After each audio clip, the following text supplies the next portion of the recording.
Snow fell in a quiet that made breath sound loud, a hush that swallowed the forest and pressed close to the caves where the clan burned low fires. Carew crouched near the mouth of the grotto, spear across his knees, shoulders furred with the hide of a young aurochs.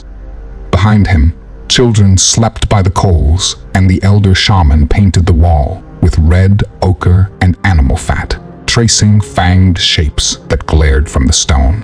The marks were old and fresh at once, the same story told over and over so nobody forgot.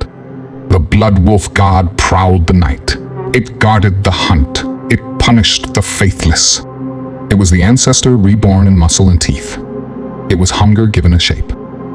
Sava, Carew's mate, laid a strip of raw, bloody meat on a flat stone and whispered the little prayer the elder taught them as children. "Take this, old father. Walk around our fire and not through it." Her fingers shook as she set a second offering, a knuckle of marrow that steamed faintly in the cold. She glanced at Carew, and he nodded back, trying to look sure, trying not to show the tightness in his chest that always came when the wind slid through the firs and the world felt like a mouth waiting to close. The last winter took too many. A boy vanished while fetching water from the stream. A hunter never returned from the ridge. Something heavy paced circles around the caves on nights with no moon. They found paw prints the size of a man's face, claws raked across the bark of ancient trees, a musk in the air that made the hair rise along the arms. The elder said the ancestor was restless. The elder said the old debt needed paying. Carew remembered the first time he saw it. He had been young and brave, carrying a torch while the men beat drums and carried an offering of meat toward the black stump where the clan left gifts. The night snapped with frost. The drums rolled like distant thunder.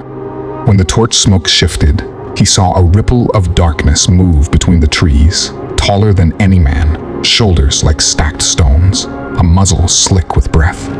Yellow eyes slid over him, slow and patient. His knees wanted to fold. He held the torch high and tried to keep the flame steady. The shape drifted back into the trees without a sound. In the morning, the offering was gone, and nothing of the clan was missing. The elder said the blood wolf god accepted them. The seasons passed. Faith never stayed full on its own. It had to be fed.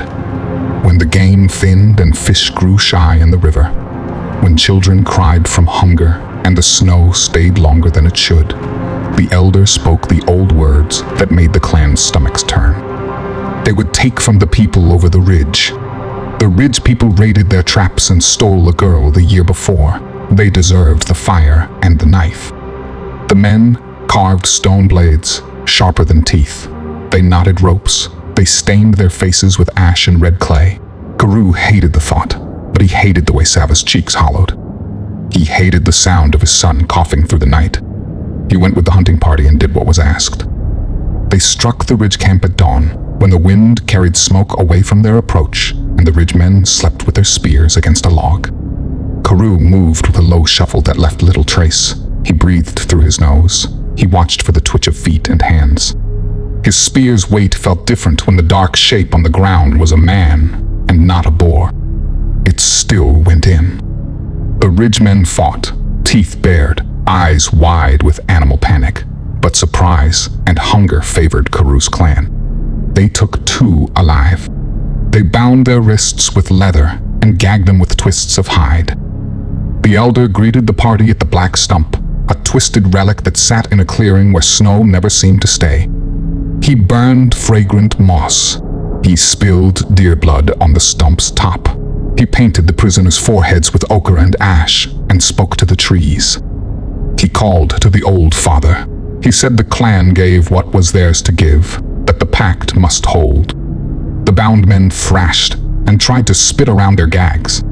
Carew kept his eyes on the stump because looking at their eyes felt like touching a live coal.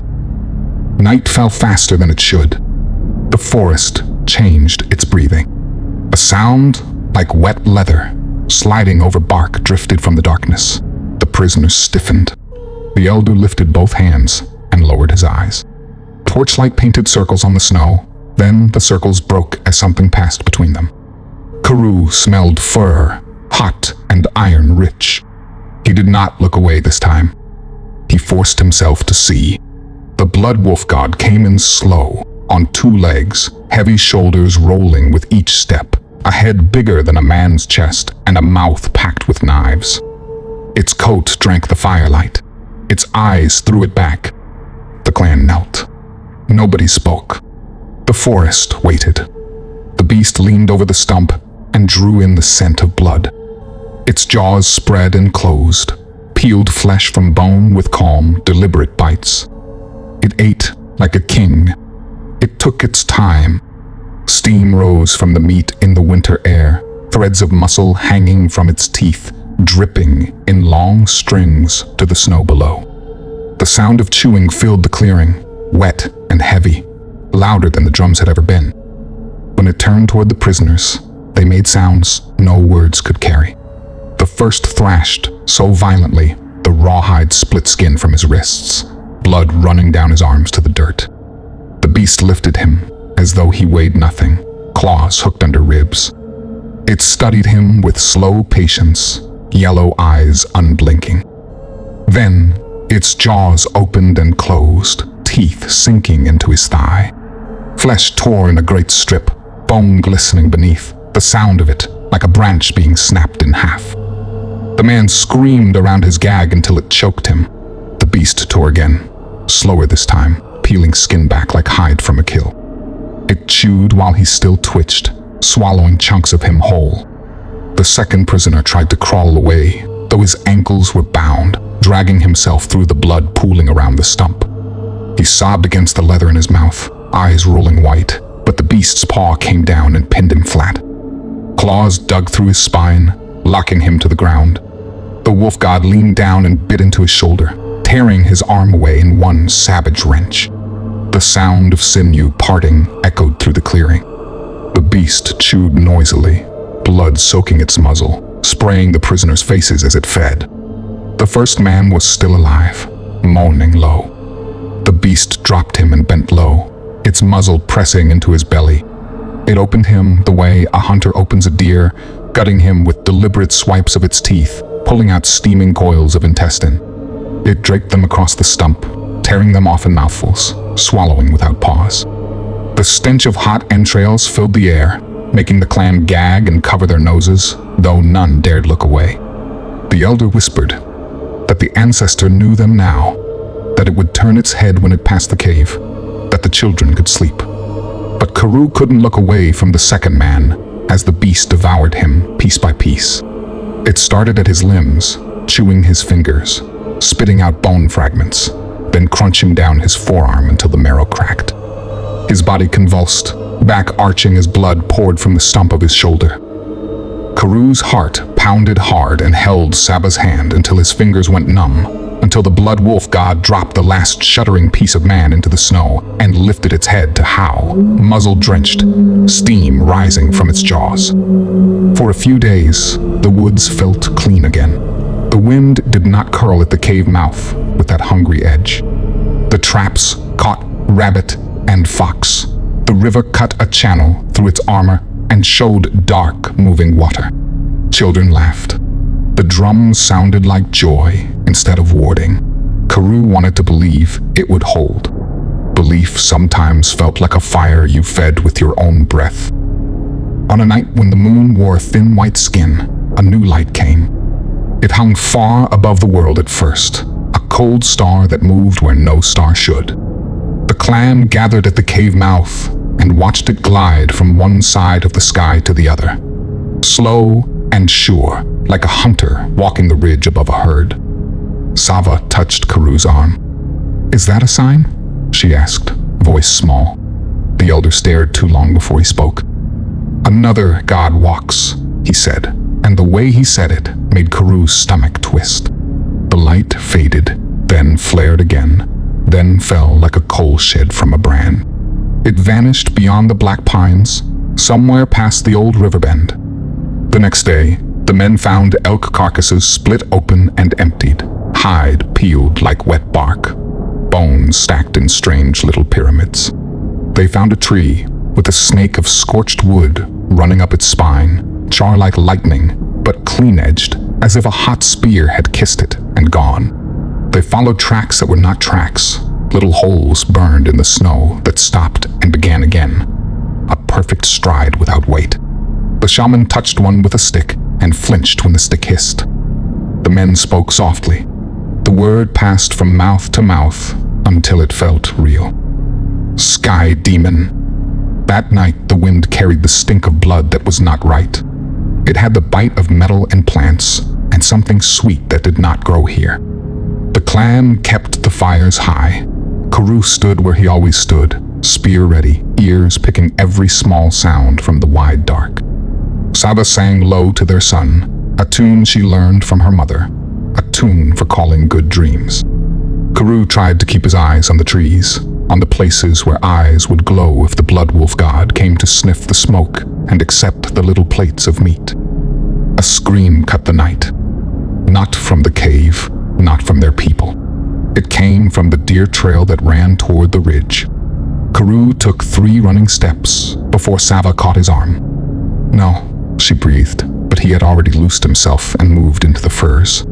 Other men followed, teeth bared in cold air, torches throwing frantic halos across the trunks. The smell met them first, a sweet, rot-like fruit left too long in heat, undercut with iron. Heat itself rolled across their faces, not from firewood, from something cleaner, sharper. They found him hung from a branch, like a hunter's prize. He was one of the ridgemen they fought the week before, a scout by his gear, a strip of boar hide at his belt. His skin was gone. He swayed gently in the wind, a pale shape against the black. Blood had splattered the snow in a wide fan, some of it bright red, some of it wrong. Near the base of the tree, a splash of liquid glowed with a soft green light, a color that had no place in the forest. It pulsed faintly, alive like the ripple under a frog's skin. Carew lifted his torch, and the light slid over smooth muscles and shining tendons. It made his head feel light. The elder hissed and pressed a hand to his mouth. The shaman spoke the word again, voice almost gone. Sky demon. Something clicked in the branches above them, a dry, fast sound that made Carew think of beetle legs. The snow showed no fresh tracks. The arm of the skinned man turned slowly, hand curling and uncurling with the sway. Carew's gaze drifted back to the splash of green, to the way it caught the torchlight and threw it back in cold shards. He had never wanted to be anywhere else so badly. He swallowed, tasted smoke and fear, and whispered the only thing he could think to say. The blood wolf god will not share its ground. From somewhere far off, deep in the trees, something answered with a low rolling growl that made the bark shake. The air grew meaner after the skinned man was found. Every sound outside the cave felt sharper. Every gust of wind dragged the stink of wrongness with it. The clan huddled close to the fires, whispering prayers to the blood wolf god, begging it not to see them as traitors. The elder kept a bowl of marrow bones smoking day and night, chanting until his voice was raw. The children whimpered in their sleep, and men took turns standing watch with torches, though the torches felt small against the cold vastness that pressed against the world. The first sacrifice since the sky demon came ended badly. Carew's clan had taken 3 captives from a raid, binding them with rawhide and dragging them to the black stump as offering. The captives' cries echoed through the trees. The clan knelt in the snow, and the elder painted his own face with ash, lifting his arms to the night. Blood wolf god, ancestor returned. We give you flesh. We give you bone. We give you breath. Take and spare us. But the forest didn't stir the way it always did. The silence was heavy. Then, with a flash that blinded them, the sky demon struck. A line of searing fire ripped through the dark, and one of the captives exploded in a spray of blood and charred bone. His remains steamed in the snow. A hole burned through his chest, clean as if carved by the sun itself. The second captive screamed through his gag until the sky demon's weapon spoke again, splitting him in half. Only green sparks lingered, floating down like strange fireflies. The last captive thrashed, wide-eyed, before vanishing into the black as if yanked by invisible claws. The clan wailed in horror, covering their heads with their arms. Carew forced himself to look, torch shaking in his hand. He saw movement among the pines, a shimmer like heat over stone in summer. A shape stalked there, tall, broad, its face hidden beneath a mask that gleamed faintly. The torchlight touched it only in pieces, bouncing off curved metal, off blades longer than any spear. It clicked, a dry insect chatter that turned Carew's stomach. Then it was gone, swallowed by the dark. The elder fell to his knees. The sky demon has taken what belongs to the blood wolf god. It is a thief of flesh. We are cursed. His voice cracked with terror. The curse showed itself the next night. The blood wolf god came, furious. The ground shivered with its stride, trees rattling as if they tried to step aside. Its howl rolled through the valley, a sound that made bones hum in their marrow. Carew and Saba clutched each other as the beast entered the clearing. Its muzzle dripped saliva, and its fur bristled, yellow eyes burning like coals. The offerings on the stump were untouched, nothing but empty wood and dark stains. The god's jaws snapped, and it roared, a bellow that rattled the caves. It wanted its tribute, and the clan had failed. The blood wolf god turned on the closest man, a boy barely old enough to hunt. Its claws ripped through his ribs with ease, snapping bone like twigs, spraying warmth across the snow. Screams filled the air as the beast tore through the group, swatting one hunter aside so hard his body folded against a tree. It bit another in half, entrails steaming as they spilled. The clan scattered, shrieking, slipping in the crimson-streaked snow. Carew grabbed his son and shoved him into Saba's arms, yelling for her to run, while he held up a torch like it was anything but pathetic in front of the beast. The blood wolf god stalked closer, fur dark with blood, breath rolling from its mouth in hot clouds. Carew's torch wavered. He thought it would end there, thought he would be ripped apart for his failure. But a sound cut across the clearing, sharp and alien, a high whistle followed by a blast of light. The boy's body, still twitching in the snow, burst apart as the sky demon's cannon struck. The blood wolf god snapped its head around, eyes narrowing, hackles rising. The trees erupted with movement. The shimmer of the sky demon broke into full view as it lunged from the dark, shoulder weapon glowing, wrist blades gleaming. Its mask glinted in the firelight, blank and merciless. Clans scattered into the trees, some crawling, some running, some frozen to the ground in terror. Carew clutched Saba and their boy and dragged them to the shadows, heart beating so hard he could feel it in his teeth. He knew what he was seeing was no hunt for men. It was gods at war. The blood wolf god roared and charged, snow spraying under its claws. The sky demon fired again, searing a glowing line across the beast's flank. Burning fur and skin, the wolf god did not stop. It hit the sky demon with a force that made the trees quake, claws raking sparks across alien metal. They crashed together, snarling and clicking, tearing into each other with such violence, the snow turned black with smoke and red with blood. The sky demon's shoulder cannon roared again, punching holes through the air. The wolf god snapped its jaws and caught one of the demon's arms, wrenching it sideways until bone or metal cracked. Green blood sprayed, spattering the snow in glowing drops. For a moment, the clan thought the wolf god had won, its jaws closing on the demon's chest, pushing it down. But the demon's wrist blades shot out, slicing across the beast's shoulder. Flesh split, blood sprayed hot. The wolf god howled and staggered back, but only for a breath. It lunged again, faster, claws swiping, teeth gnashing. The demon parried, the blades flashing like lightning, and with each strike, more green ichor splashed into the snow. Both monsters bled, both howled, both fought like the world was theirs alone. Carew's chest clenched as he pulled his family further back into the dark. He couldn't believe what he was seeing.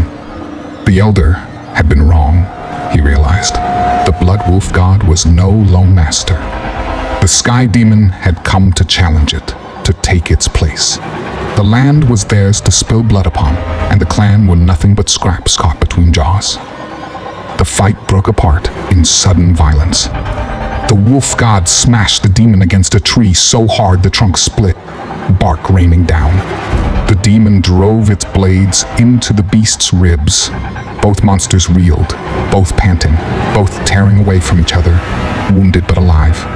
They vanished in opposite directions, each leaving a trail of blood, red and green, smeared across the clearing like painted war lines. The clearing was silent, save for the whimpers of survivors and the hiss of steam rising from the snow. The elder crouched in the blood and wailed, "We are cursed. The gods fight for us, or against us, I cannot know. But we are trapped between them." Carew looked into the dark where the blood wolf god had vanished, then toward the trees where the sky demon's shimmer disappeared. He felt the truth crawl cold into his bones. "They don't fight for us," he said. "They fight for the ground under our feet. We are nothing but meat." Snow rolled in heavy and wet, the kind that drank sound and bent pine boughs until they touched the ground. The clan moved like shadows, faces painted with ash and ochre, hands raw from hauling wood and scraping hides. Nobody slept. They kept 3 fires going in the main cave, and a 4th just outside, a signal to the blood wolf god that they still remembered the old pact. The elder ordered new offerings laid at the black stump every night, not only meat and marrow, but trophies taken from the ridge people, braids of hair, teeth strung on sinew, the few copper trinkets they owned. He said the ancestor would see the devotion. He said the ancestor would lift its head and forgive. But the sky demon left signs of its own. Carew found a row of skulls, balanced on a ledge of ice above the river. The faces were still on them, frozen in that last moment of fear, eyelids rimed white. A spear haft, smoother than anything they could carve, pinned a mutilated and skinned saber-toothed tiger to a trunk as thick as 3 men. In a birch grove, he found delicate lines dug into bark with a blade, tidy marks that felt like counting. When he touched the grooves with a fingertip, heat still lingered. Game fled the valley. Traps came up empty or sprung by invisible hands. The sky demon's trickery grew bolder. A hanging net of woven reeds appeared over a deer trail where only bare branches had been the day before. The elder said spirits made those things. Carew crouched and touched a strand, then jerked back when it hummed like a wasp nest. The clan cut the net down and burned it, but the smell that rose from the fire wasn't reed. It was something sweet and bitter at once, something that clung to the tongue. The blood wolf god answered in kind. Its tracks crossed the ridge in long, careless strides. A half-eaten mammoth calf lay near the river, ribs stripped clean, belly cavity steaming. Carew saw gouges in the ice like claws had tested its bite. He saw trees with great slabs of bark torn away, sap bleeding in thick yellow tears. At the edge of the marsh, where reeds cracked underfoot, he found a heap of bones he didn't want to look at. Femurs and humeri and small finger bones, all gnawed and split for fat. The clan's boys threw up and cried, and the elder made them smear blood across their faces and swear they would not look away from the truth again. The 2 gods, if they were gods, circled each other in a dance that ruined everything between them. The sky demon moved with invisibility and sudden lightning, the shoulder cannon's light carving clean holes through trunks, leaving stinking burns that smoked for days. The blood wolf god moved with sound and smell and weight, forcing paths where there had been none, raking trenches through snow that filled with red meltwater. Sometimes the clan followed green droplets that glowed faintly at dusk, little beads that led from one shattered copse to another. Sometimes they followed the heavy red drag where the wolf god brushed a flank against a rock and painted it. Fear changed the clan. They stopped singing at night. They ate with their backs to stone. Sava tied a small bone charm into their son's hair and told him it was a tooth from the ancestor, even though Carew knew it was boar. The lie was a blanket across thin shoulders. He let it stay. He sat with spear across his knees and watched smoke crawl up to the cave roof, where soot clung like black moss. On the fourth night, after the clash in the clearing, the sky demon came for them. The torches at the cave mouth flickered, then steadied. Carew smelled that sweet, wrong scent and rose with his spear. Something glittered at the edge of the firelight, a wire no thicker than a vine strung between two stones. He stepped toward it, and the elder hissed and grabbed his arm. The elder tossed a stick at the line, and the stick snapped into 3 neat pieces and fell with a soft pap of wet wood. A heartbeat later, the cannon's blast tore a chunk out of the rock beside the cave mouth. Chips sprayed. The blast lit the snow blue white. A shriek followed, but it wasn't a war cry. It was a sound of satisfaction, like a hunter clicking his tongue after a clean throw. The clan scattered to the side tunnels as the cannon thumped again. Stones spat dust. Carew pulled Sava and their boy behind a curtain of hanging roots. He peered out in time to see a shape appear. Not invisibility now, but a clear outline. Tall, broad, mask bright in the fire glow. It moved with patience. It walked right through the elder's bowl of smoking marrow and ground it underfoot. The old man screamed and flung ash in its face. The demon tilted its head, as if curious, then swept a backhand that broke the elder's jaw and laid him flat. It began to reach down, blades held low like fangs. The forest itself hit the demon. A blur of fur and rage burst from the firs, a mass of muscle and breath that carried a smell of hot copper and wet dog. The blood wolf god hit the sky demon so hard, both left the ground and smashed into the limestone wall, showering the cave mouth with splinters and ice. The demon's cannon spit green fire across the beast's ribs. The beast howled and bit into the demon's shoulder, teeth grinding on plate, then finding flesh at a seam. Green blood sprayed and hissed on stone. The demon rolled and kicked, blades carving lines into the wolf god's flank, opening red mouths in the fur that gushed and steamed. They crashed through the fires. Flames scattered, embers skittered like beetles. The clan scrambled up the side tunnels, dragging children, hauling baskets, scraping skin on jagged rock. Carew shoved Sava ahead and swung back to watch, because he couldn't not watch, because the mind wanted to understand the thing that hunted it. The demon fainted, arm twitching, cannon whining as it charged. The wolf god read the lie and went low, shoulder first, catching the demon around the waist and driving it back through a rack of drying meat. The demon stabbed down, blade vanishing to the hilt in the wolf god's shoulder. The beast roared and slammed its head into the demon's chest. Metal dented. Something inside the demon made a sharp, wet sound. The fight rolled out of the cave mouth and down the slope toward the river. Carew ran along the ridge, leaping rocks, careful of the demon's lines that might be strung between trunks. The clan followed behind him in a broken parade, some on hands and knees, some stumbling upright, all eyes fixed on the brawl, carving a path through the valley. At the river bend, the demon played its hidden hand. 3 stakes thrust up from the snow, each capped with a metal cup.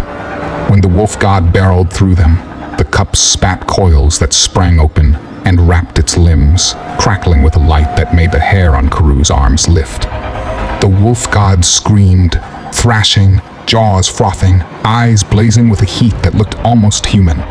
The demon rose slow, chest heaving, cannon glowing, blades wetted in red and green. It leveled the weapon at the beast's skull. Carew didn't know he would move until he did. He hurled his spear at the nearest cup. The point struck true. The cup shattered with a noise, like an eggshell under a heel.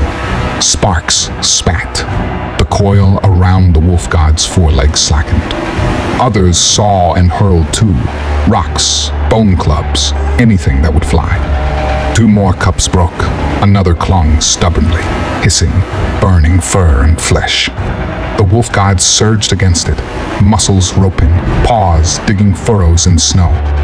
The demon turned and fired into the rocks above the clan, blasting stone into a rain of shards. Men went down. A woman's scream cut off as a boulder rolled over her legs. The wolf god tore free. It hit the demon before the cannon could cycle.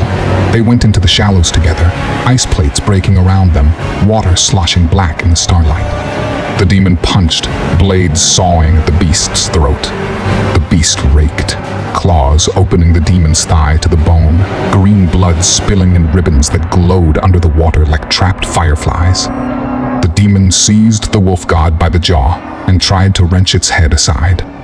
The beast bit down and kept biting, deeper, until the demon's mask creaked and a thin, strangled sound leaked out. They broke again, both swaying, both dripping and steaming, both breathing like bellows. The demon threw something small. It popped on the wolf god's chest and spit a cloud of glitter that clung and smoked.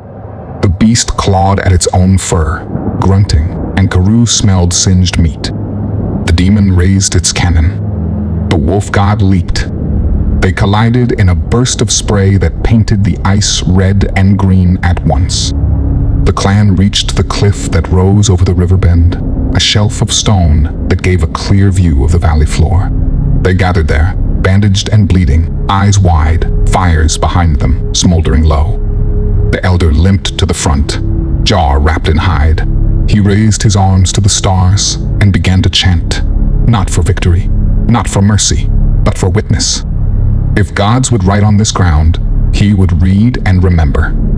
Below, the sky demon and the blood wolf god circled for the last time, each step slow, each breath visible.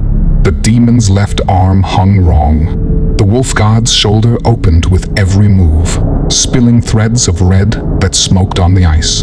The cannon hummed. The beast's lips curled, teeth pink with blood. They came together in a rush that shook the shelf under the clan's feet. The river bend shook with the force of their collision. Ice cracked and split underfoot, water surging up in black waves that steamed in the winter air. The sky demon and the blood wolf god locked together, snarling and clicking, claws grinding against steel, blades carving through muscle. Every impact sent a spray of red and green blood across the snow, glowing and steaming, painting the battlefield in streaks that looked like fire caught in ice. The clan on the cliff above stood silent, breathless, eyes wide. Not one dared move. They watched as the gods fought in the valley, knowing that each heartbeat brought them closer to being swept into the chaos themselves. Carew clutched Saba's hand and held his boy against his chest, whispering to him to remember this, to never forget what the old one saw. The sky demon struck first, its shoulder cannon whirring with a shrill pitch before it fired. The blast slammed into the blood wolf god's ribs, tearing a hole that smoked and hissed as flesh burned away. The beast howled, staggering but not falling. It lunged with a roar that shook the pines, claws sinking into the demon's chest, wrenching deep into the plates of armor. Sparks spat from beneath the metal as the wolf god ripped free a piece of the demon's plating, tossing it aside with a snarl. The demon reeled, its luminescent green blood gushing, splattering the beast's muzzle. The wolf god licked its lips and bit down hard on the demon's exposed shoulder, crunching through bone and sinew. The demon screamed, a harsh mechanical roar that echoed off the cliffs. Its wrist blades slashed upward, plunging into the beast's throat, sinking halfway to the hilt. The wolf god ripped its jaws free, blood spraying from its torn flesh, yet it still fought.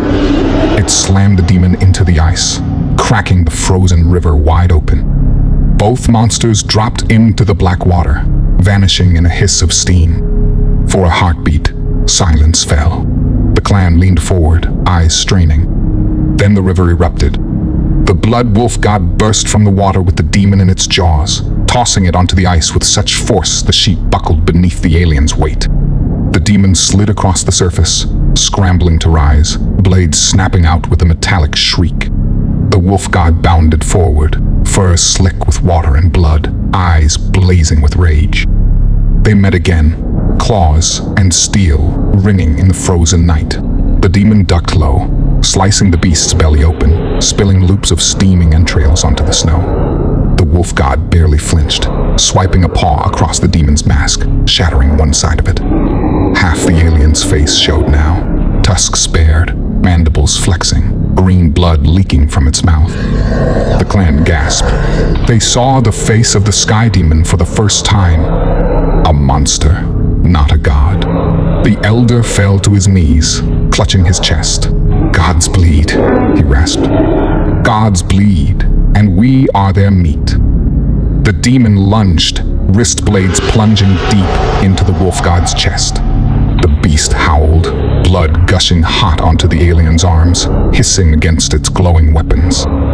Yet, even with the blades buried deep, the wolf god bit down on the demon's head, crunching through mandible and bone, twisting until half the alien's face tore away. Green ichor sprayed in jets, soaking the snow in glowing rivers. Both broken, both unstoppable. The fight dragged them across the valley, smashing into boulders, tearing through pine groves, each blow sounding like thunder. Carew held his family close, his body trembling with the force of the roars and the crashes below. He knew this wasn't for them, wasn't about them. This was war for the right to rule the land, and the humans were nothing but witnesses. At last, the beasts faltered. The wolf god slumped forward, chest torn open, breathing in wet rattles. The demon staggered, one arm missing, half its skull gone, its cannon flickering weakly on its shoulder. They faced each other across the shattered ice. With a final roar, the blood wolf god leapt. The demon raised its blades. They collided in a final frenzy, ripping, tearing, stabbing. Snow sprayed, water hissed, steam rose in thick clouds. The clan couldn't see, only hear the wet crunch of teeth and the screech of steel, the tearing of flesh, the cracking of bone. Then silence. When the steam thinned, both monsters lay still. The wolf god sprawled on its side, chest split, eyes glassy. The sky demon knelt, blades buried in the beast's heart, its own head torn nearly in two.